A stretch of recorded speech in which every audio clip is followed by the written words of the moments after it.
ప్రియులారా, యుగోస్లేవియా దేశము నుంచి మదర్ తెరీసా భారతదేశానికి వచ్చింది. కలకత్తా పట్టణానికి వచ్చింది.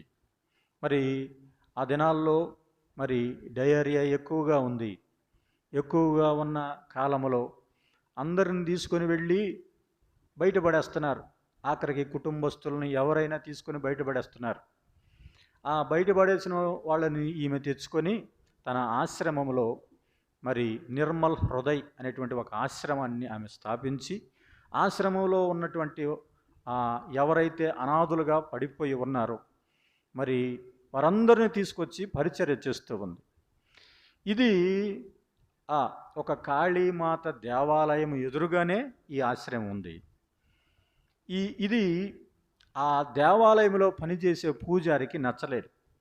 ఎందుకని? ఎక్కడెక్కడో నుంచి తీసుకొచ్చి నువ్వేందమ్మా ఇలాంటి పనులు చేస్తున్నావని ఆ పూజారి ఆమె మీద కోపగించుకున్నాడు.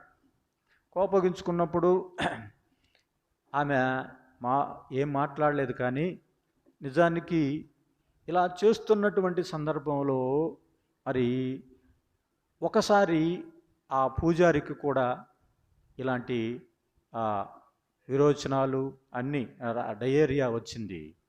వస్తే నువ్వు కూడా మాకు అవసరం లేదని ఇంట్లో వాళ్ళు పడవేశారు. ఇంట్లో వాళ్ళు పడేస్తే ఆయన్ని కూడా తీసుకొచ్చింది లోపలికి. ఇన్ని మాటలు అన్నాడు కదా, ఇతనితో నాకేం పని, ఇతడు ఎలాంటి వాడో ఎందుకు వచ్చిందిలే అని అతను వదిలేయలేదు. అతన్ని కూడా తీసుకొచ్చింది. తీసుకువచ్చి మరి పరిచర్య చేస్తూ ఉంది. మరి వాంతులు విరోచనాలు భయంకరమైనటువంటి పరిస్థితులు. ఆ దినాల్లో మందులు కూడా సరిగా లేనటువంటి దినాలు. మరి ప్రియులారా, అలాంటి దినాల్లో మరి వాంతులు విరోచనాలతో బాధపడుతున్నటువంటి ఆ పూజారి మరి ఒకసారి వామిటింగ్ చేసుకుంటా ఉంటే బేసిన్ పట్టుకొని అలాగే ఆ వ్యక్తికి మూతి దుడిసి పరిచర్య చేసింది. పరిచర్య చేసి అది ఆ బేసిన్ అక్కడ పెట్టి మరలా వచ్చేలేకే మరలా దగ్గరికి వచ్చి మూతి దుడుస్తూ ఉంటే మరలా వామిటింగ్ చేసుకున్నాడు. అప్పుడు తన దోశలు పట్టింది. తన దోశలు బట్టి ఆ వామిటింగ్ చేసుకున్నదంతా మరలా తీసుకుని వెళ్ళి పారబోసింది. ఆ సందర్భాన్ని ఎప్పుడైతే ఆ పూజారి చూశాడో అతని కళ్ళల్లో నీళ్లు తిరిగిపోయాయి.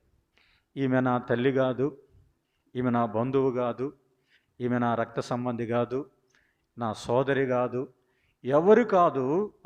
కానీ నా ఇంటివారు నన్ను బయటపడవేస్తే ఈమె నన్ను